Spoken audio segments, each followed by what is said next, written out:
मेरे साथ आज यहाँ पर आए हुए जम्मू कश्मीर के उपराज्यपाल श्रीमान मनोज सिन्हा जी,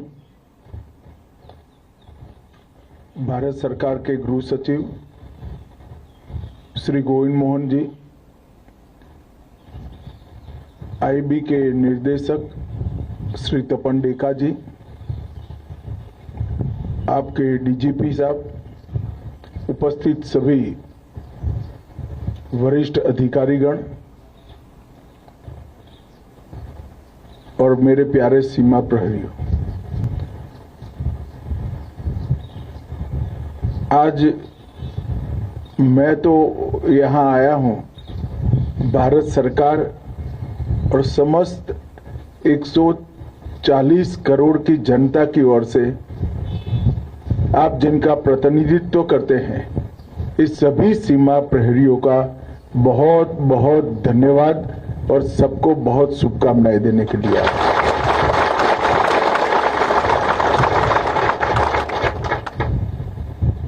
क्योंकि जब भी भारत की सीमा पर किसी भी प्रकार का आक्रमण होता है, चाहे वो ऑर्गेनाइज हो, चाहे अनऑर्गेनाइज हो, चाहे वो खुफिया हो, चाहे सार्वजनिक हो, हर प्रकार के आक्रमण को सबसे पहले झेलता है हमारा बीएसएफ का जवान। और उसने कभी भी सीमा कहां पर लगी है वो नहीं देखा। रेगिस्तान हो, बर्फीली चोटियां हो, घना जंगल हो, नाले हो या पहाड़ी हो, कहीं पर भी 365 दिन 24 घंटा बीएसएफ के जवान उपलब्ध भी होते हैं, सजग भी होते हैं और समर्पित भी होते हैं। और इसी के कारण किसी भी प्रकार का आक्रमण सीधा देश की सीमा के अंदर बहुत गहरी चोट नहीं पहुंचाता, कि उसके सामने पहले मेरे बीएसएफ के जवान का सीना होता है और देश के नागरिकों पर जो आक्रमण आता है, बीएसएफ का जवान सबसे पहले अपने सीने पर इसको झेलता है। और इसी के कारण बीएसएफ के सीमा प्रहरियों को देश की सुरक्षा की प्रथम पंक्ति के नाम से एक देश का बच्चा बच्चा जानता है। मित्रों, इस ऑपरेशन सिंदूर के घटनाक्रम में अपनी परंपराओं को बनाए हुए जम्मू फ्रंटियर के बीएसएफ के जवान, राजस्थान फ्रंटियर के बीएसएफ के जवान और दूर सुदूर कच्छ की बॉर्डर पर जो जवान तैनात हैं, वो सभी ने पूरी सजगता के साथ सीमा की रक्षा का काम किया। जब पाकिस्तान ने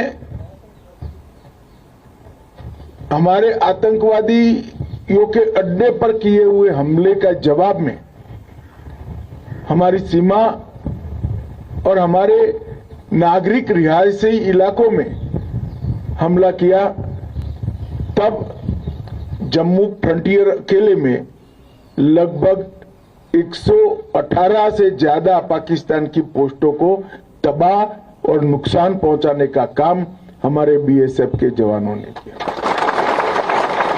उनकी संपूर्ण निगरानी प्रणाली चुन चुन कर आपने ध्वस्त कर दी, जो खड़ा करने में दुश्मन को शायद 4-5 साल का समय लगेगा।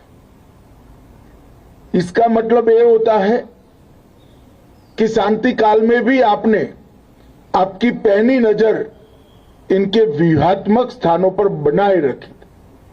आपने सटीक जानकारी और इसके साथ साथ जब उस ओर से शुरुआत होती है तो कम से कम समय में सबसे ज्यादा क्षति किस प्रकार से पहुंचा पाएंगे, वो सोच कर रखा, उसकी तैयारी भी की और ईश्वर ने मौका दिया तो कर भी दिखा दिया।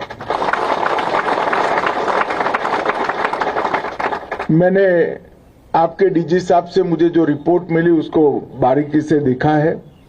सबसे बड़ा नुकसान अगर पाकिस्तान की साइड पर हुआ है तो उनकी निगरानी उपकरणों की क्षमता को ध्वस्त करने का हुआ है और इसके कारण एक लंबे समय तक वो संपूर्ण जानकारी वाली लड़ाई नहीं लड़ पाए।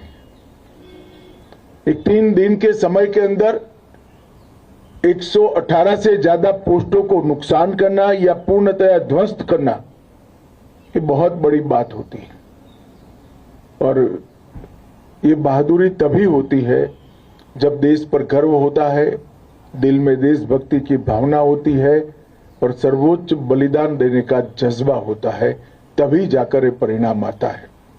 मैं कोई लंबी बात करने नहीं आया हूं। आज पुंछ के रिहायशी इलाकों में जो गुरुद्वारे, मंदिर और नागरिकों का नुकसान हुआ, इनको मिलने आया था। देखिए, चाह होती है तो ईश्वर भी रास्ता निकालते हैं। सुबह मुझे बताया गया कि आज मौसम ठीक नहीं है, मगर मैंने तय किया था कि गाड़ी से जाएंगे, सीमा प्रहरियों को मिलकर ही जाएंगे और